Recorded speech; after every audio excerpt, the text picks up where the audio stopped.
आप सबको मेरा परिणाम।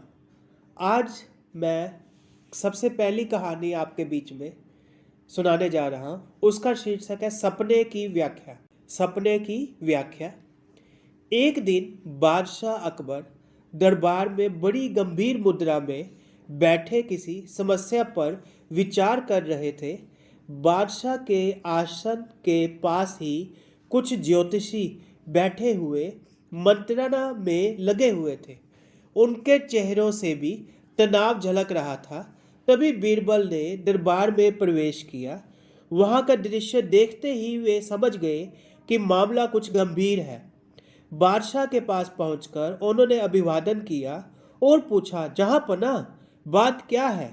आज आप बड़े चिंतित दिखाई दे रहे हैं। आप मुझे बताइए, शायद मैं आपकी चिंता कुछ कम कर सकूं। बीरबल, कल मैंने एक बहुत ही बुरा सपना देखा। मैंने देखा कि एक को छोड़कर मेरे सभी दांत गिर गए हैं। मैंने इन सभी ज्योतिषियों को सपने का अर्थ बताने के लिए बुलाया है। बादशाह ने बताया। अच्छा अच्छा, बीरबल को सारी बात समझ में आ गई थी। तभी बादशाह ने ज्योतिषियों से पूछा, हाँ जी, तुम लोगों के गुना भाग का कोई नतीजा निकला या नहीं? निकला है हजूर। हम सब ज्योतिषी आपस में सलाह मशवरा करके इस नतीजे पर पहुंचे हैं कि जहां पनाह के सारे रिश्तेदारों की मौत उनसे पहले ही हो जाएगी।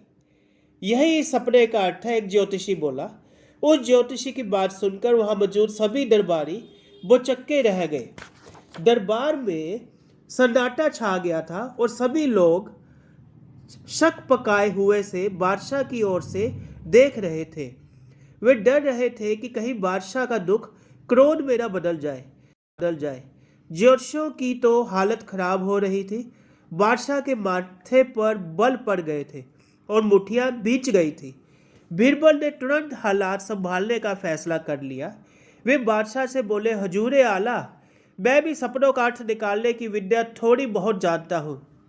मुझे लगता है कि इन ज्योतिषों ने आपके सपने का गलत अर्थ निकाला है। अगर इजाज़त हो तो मैं भी इस सपने के बारे में कुछ अर्ज करूं। बोलो बोलो बीरबल।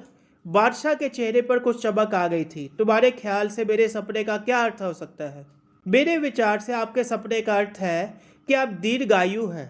आप अपने सभी रिश्तेदारों से कहीं लंबे वक्त तक जीवित रहेंगे और यह साम्राज्य आपकी हुकूमत के तले रोशन होता रहेगा। बीरबल की बात सुनकर अकबर के चेहरे पर रौनक आ गई और वो मुस्कुराने लगे। बीरबल ने उनके सपने की एक नए दृष्टिकोण में व्याख्या करके पूरा वातावरण ही परिवर्तित कर दिया था। बादशाह ने न सिर्फ बीरबल को पुरस्कृत किया बल्कि ज्योतिषियों को भी यथा योग्य सम्मान और इनाम देकर विदा किया। सभी ज्योतिषी बीरबल की बुद्धिमत्ता की भूरी भूरी प्रशंसा करते हुए अपने घर गए।